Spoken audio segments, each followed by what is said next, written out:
نحمده ونصلي على رسوله الكريم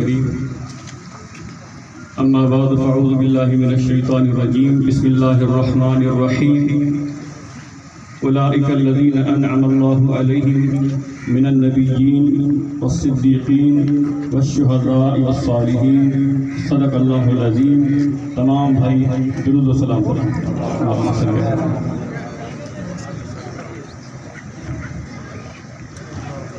رسول اکرم کے لیے جان فدا کرے کوئی، آج پھر رسول اکرم کے لیے جان فدا کرے کوئی، وفا بھی جھوم اٹھے یوں وفا کرے کوئی. عشق انتظار میں ہے 1500 سالوں سے، عشق انتظار میں ہے 1500 سالوں سے، صدیق اکبر کی طرح اسے ادا کرے کوئی. میں اپنے تمام شہر کے علماء کرام کا مشہور ہوں کہ جن کی طرف سے آج پورے میپر خاص کی غیرت کو جگایا گیا، اور آج میپر خاص کی ہر مسجد میں الحمدللہ جس طرح کہ مولانا ہاشم نے فرمایا کہ اللہ اور اس کی رسول کی سنت کے پر عمل کیا گیا. اور میں اپنے اداروں سے جو ہمارے لیے قابل احترام ہیں، جو اس ملک کی دفاع کے لیے تنخواہیں لیتے ہیں، وہ ہمارے سپاہی ہیں، وردی میں ہیں یا بغیر وردی کے ہیں، وہ ہماری پہچان ہے، وہ ہماری جان ہے، وہ ہماری شان ہے. ہم ان سے درخواست کرتے ہیں کہ اس ملک کی بقا کو جو لوگ صحابہ کی توہین کر کر خطرے میں ڈال رہے ہیں ان کو لگام دیا جائے. ہمارا جینا اور ہمارا مرنا اس ملک کے ساتھ ہے، یہ ادارے اچھی طرح جانتے ہیں، لیکن اداروں کے لوگوں سے کیونکہ شکایت جو ہوتی ہے وہ اس سے ہوتی ہے جس سے محبت ہو، اور جس سے نفرت ہو اس سے شکایت نہیں ہوتی. تو ہمیں ہمارے اداروں سے محبت ہے، تو اسی محبت میں ہمیں ان سے شکایت ہے کہ وہ ہمارے کھانے کے، پینے کے، اٹھنے کے، بیٹھنے کے، چلنے کے، پھرنے کے، کھایا کیا ہے وہ سب نوٹ کر کر اسلام آباد تک پہنچا دیتے ہیں، لیکن جو عظمت صدیق پر انگلی اٹھائے، جو معاویہ کی شان پر انگلی اٹھائے، بڑے افسوس کی بات ہے اس کے پر کوئی عمل نہیں کیا. آخر اس اللہ نہ کرے، اللہ نہ کرے، اللہ کبھی ایسا نہیں کرے گا کہ ہمارے ملک کو کچھ ہو. اگر خدا نہ خواستہ ایسا ہوا بھی اور نہیں ہوگا انشاءاللہ، ایک مثال بالفرض میں بات کرتا ہوں، تو ہم جائیں گے کہاں؟ ابو بکر کے چاہنے والوں کو اس دنیا میں کون جگہ دے گا؟ ہمیں تو اس دنیاوی حکمرانوں میں سے کوئی جگہ نہیں دے گا، کیونکہ ہم مریں گے بھی ادھر، جیئیں گے بھی ادھر، ہمارے بڑوں کی قبر ادھر ہے. لیکن اگر قادیانی کو ایسا منظر نظر آئے اس ملک کے اندر، وہ تو انڈیا چلا جائے گا، وہ تو کینیڈا چلا جائے گا، اور اس کو وہاں پناہ مل رہی اور مل جائے گی. اور جو صحابہ پر بکواس کرتے ہیں وہ ایران چلے جائیں گے، وہ کہیں اور چلے جائیں گے، ہم تو کہیں نہیں جائیں گے. ہمارا جینا اس ملک کے ساتھ، ہمارا مرنا اس ملک کے ساتھ. تو اس ملک کی بقا ابو بکر کی عظمت میں ہے، اس ملک کی بقا فاروق کی عدالت میں ہے، اس ملک کی بقا عثمان کی سخاوت میں ہے، اس ملک کی بقا علی کی شجاعت میں ہے. اگر ادارے یہ سمجھتے ہیں، گورنمنٹ یہ سمجھتی ہے، پولیس یہ سمجھتی ہے، فوج یہ سمجھتی ہے، رینجر یہ سمجھتی ہے کہ ان گستاخوں کو ہم کچھ نہیں کر سکتے، تو پھر آپ ایک طرف ہو جائیں، ہم جانے اور وہ جانے. نعرہ تکبیر، نعرہ ختم نبوت، نعرہ ختم نبوت، المدد المدد، لبیک لبیک. ہماری آخری حد تک یہ کوشش ہوتی ہے اس ملک کے اندر فرقہ واریت کی فضا نہ بنے. کبھی آپ نے یہ نہیں دیکھا ہوگا کہ ہماری طرف سے کوئی اس طرح کی فضا بنائی گئی ہو، کبھی نہیں بنائی. ہماری تاریخ جب سے پاکستان بنا جب بھی فضا خراب کی گئی مخالفین کی طرف سے خراب کی گئی. وہ اس ملک کے ساتھ مخلص نہیں ہیں، ہم اس ملک کے ساتھ مخلص ہیں. وہ کوئی اور ذہن رکھتے ہیں، وہ اس ملک کی بقا کو خطرے میں ڈال رہے ہیں. آپ لوگوں نے ہمارے نوجوانوں کو اٹھایا، نعرے لگانے پر غائب کر دیا. 3 مہینے 6 مہینے ان کو رکھا، ان کو زد و کوب کیا، ان پر تشدد کیا. ان کی ماں پریشان، ان کے والد پریشان، ان کے رشتہ دار پریشان. نہیں پتا چلا کہاں چلے گئے، کچھ آگے کچھ غائب ہو گئے. ارے بھائی کیا گناہ تھا؟ ملک کا کوئی مسئلہ نہیں تھا. انہوں نے صحابہ کا دفاع کیا، انہوں نے اسلام کا دفاع کیا، انہوں نے قرآن کا دفاع کیا. آپ لوگوں نے انہیں غائب کر دیا. اور جو اس ملک سے دشمنی کرتے ہیں پکڑے گئے کہ ایران کے لوگ ان کے ساتھ ملوث ہیں، پکڑے گئے کہ ایران کی ایجنسی ان کو ہتھیار دے رہی ہے، پکڑے گئے کہ ایران سے بارڈر پہ آ رہے جا رہے ہیں، پکڑے گئے. لیکن آپ نے ان کے ساتھ کیا کیا؟ وہ تو اس ملک میں گھوم رہے ہیں. ہماری سیاسی تنظیموں میں وہ شامل ہو گئے. ماضی میں سب کو پتا ہے کہ وہ سیاسی تنظیموں کا سہارا انہوں نے لیا. ان کے کارکن بن کر ہماری کراچی کے سینکڑوں علماء کرام کو انہوں نے شہید کیا.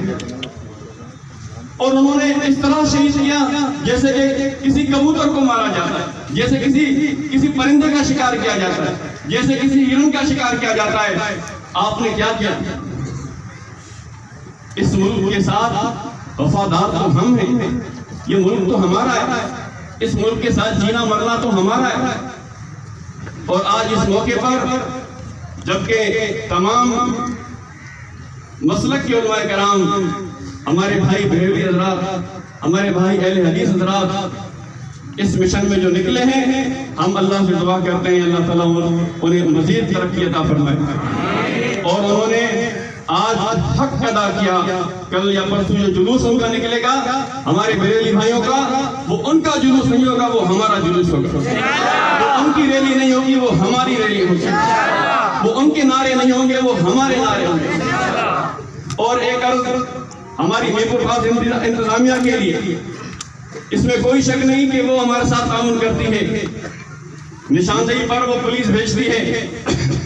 لیکن ابھی جو واقعات ہوئے ہیں، انہوں نے FIA کو، جو جنوری کا واقعہ ہوا اور میروا کا واقعہ ہوا، ادھر گلشن حیدر میں واقعات ہوئے، سوشل میڈیا پر بہت سارے پوری لسٹ ہے ہمارے پاس. FIA کا بہانہ ہے کہ ہم نے تو FIA کو لکھ دیا ہے. چلو ہم نے مان لیا کہ پولیس نے اپنی ذمہ داری پوری کر لی، ہم پولیس کا شکریہ ادا کرتے ہیں. اب FIA کیا کرے گی؟ کئی سالوں سے صحابہ کرام کے کیسز، توہین کے کیسز FIA میں رکھے ہوئے، اور وہ بہانے کرتے ہیں یہ فلانا ہے، اس طرح 3-4 سال ہو گئے. لیکن جب آج الحمدللہ صحابہ کے دیوانے جب جاگ گئے، یہ کسی تنظیم کا مسئلہ نہیں، کسی طبقے کا مسئلہ نہیں، یہ امت مسلمہ کا مسئلہ ہے. اور آج مجھے بڑی خوشی ہے کہ اس اجتماع میں آدھے سے زیادہ ہمارے تبلیغی جماعت کے ساتھی بھی یہاں پر ہمارے ساتھ شریک ہیں. تو اس بات کی نشاندہی کرتی ہے کہ پوری امت کا مسئلہ ہے، یہ کسی تنظیم کا مسئلہ نہیں ہے. تو FIA اگر یہ کام نہیں کرتی تو آپ سے میرا آپ کو ایک وعدہ کرنا پڑے. آپ جب میدان میں نکلیں تو پھر کشتیاں جلا کے نکلیں. اگر کوئی پریشر آئے مجھے بتائے، گھر پہ کوئی آپ یہ کہہ دے گا تمہاری امی کو کہ اپنے بچے کو سمجھاؤ کس مولوی کے چکر میں لگ گئے، تو امی کو کہو کہ امی یہ امی عائشہ کا مسئلہ.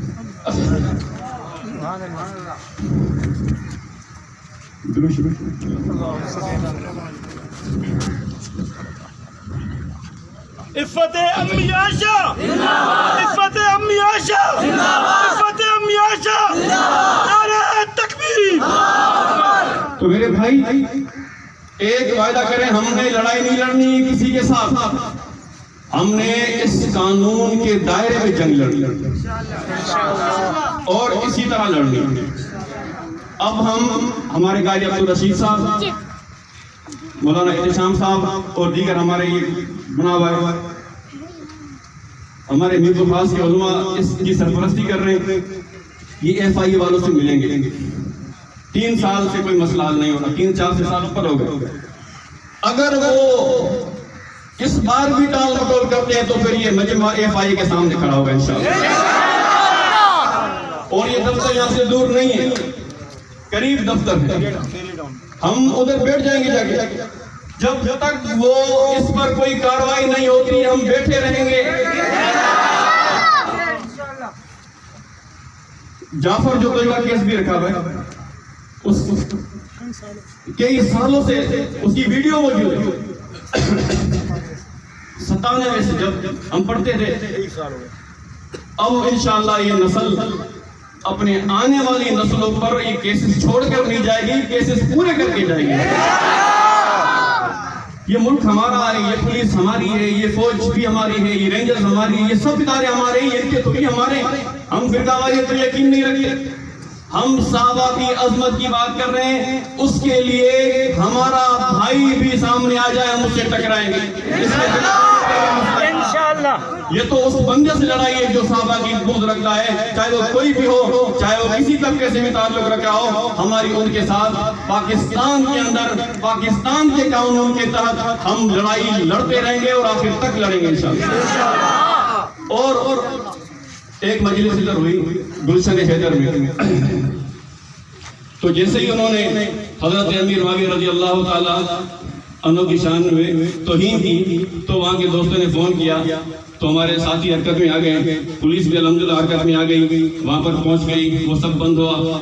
بندہ وہ کہتے ہیں بھاگ گیا. وہ ابھی زیر ان کے کہتے ہیں کہ تفتیش، لیکن بندوں کی نشاندہی ہم کریں گے. ہمیں پتہ چل گیا کہ وہ بندے کون ہیں. اور اس مجلس میں ہمارے میر الخاص کے سابقہ ایم این اے کا بیٹا بھی بیٹھا تھا، جو کہ ان میں سے نہیں ہے لیکن سیاسی طور پہ بیٹھا ہوا تھا. اور اس شہر کا ایک بڑا بدماش. اب بڑی حیرت کی بات ہے کہ وہ منشیات کا بھی کام کر رہا ہے، وہ ٹرانسپورٹر بھی ہے، قبضہ گروپ بھی ہے پلاٹوں پہ. چلو وہ انتظامی مسئلہ ہے، پولیس جانے وہ جانے. لیکن جب صحابہ کے تقدس کے بیچ میں آئے گا تو پھر ہم اس کو بھی نہیں چھوڑیں گے. بتا وہ جو کر رہا ہے پولیس جانے وہ جانے. وہ اگر کچھ لوگوں کو پیسے دے کر اپنا قد کات بڑھاتا ہے وہ اس کے ان کا مسئلہ ہے. لیکن اگر وہ صحابہ کی عظمت پر بیچ میں آئے گا ہم اس کی نسلوں کو بتائیں گے کہ صحابہ کا دفاع کس طرح کیا جاتا ہے. تو اس کو بھی سمجھا لیں. ہم اداروں سے کہتے ہیں، ہمارے کچھ اداروں کے دوستوں کی اس کے ساتھ دوستیاں ہیں. میں اس چیزوں کو نہیں کھولنا چاہتا، ہماری زبان نہیں کھولیں کہ وہ کس کس کو پیسے دیتا ہے اور بدماشی کس بل بوتوں پہ کرتا ہے. سب پتہ ہے ہمارے کو، لیکن ہم اس مسئلوں میں نہیں گھسنا چاہتے. ہمارا کام کہ آج یہ ہے کہ ہم صحابہ کی عظمت کے لیے نکلے ہیں اور سب مل کے نکلے. تو یہ جو مجلس ہوئی ہے اس میں جو بندہ ان کی نگاہ میں زیر تفتیش ہے یا جو بھی ہے اس کو فی الفور گرفتار کیا جائے. یہ جو 12 کے قریب واقعات ہیں، 12 کے قریب واقعات ہیں، تقریباً اس میں سے کوئی 10 یا 9 واقعات ایسے ہیں جس کا تعلق ایف آئی اے کے ساتھ ہے. ہمارے علماء کرام انشاءاللہ تعالیٰ ہم سب مل کر چند دن میں ایک اجلاس کریں گے. آپ نے سونا نہیں ہے، آپ نے جاگے رہنا ہے. اب انشاءاللہ تعالیٰ دھرنا ایف آئی اے کے دفتر پر دیا جائے گا. ان کی گرفتاری عمل میں نہیں ہوتی ہم آرام سے نہیں بیٹھیں گے. اللہ تعالیٰ سے دعا ہے اللہ تعالیٰ ہم سب کو عمل کرنے کی توفیق نصیب فرمائے. اس بات پر اپنی بات کو ختم کروں گا کہ ہلا دیں گے زمین کو نعرہ اللہ اکبر سے کہ جب تک خاک کے ان ذروں میں اتنی جان باقی ہے. یہ ظالم کیا سمجھتے ہیں جو اپنے دل میں بہکے ہیں، ابھی تو کربلا کا آخری میدان باقی ہے.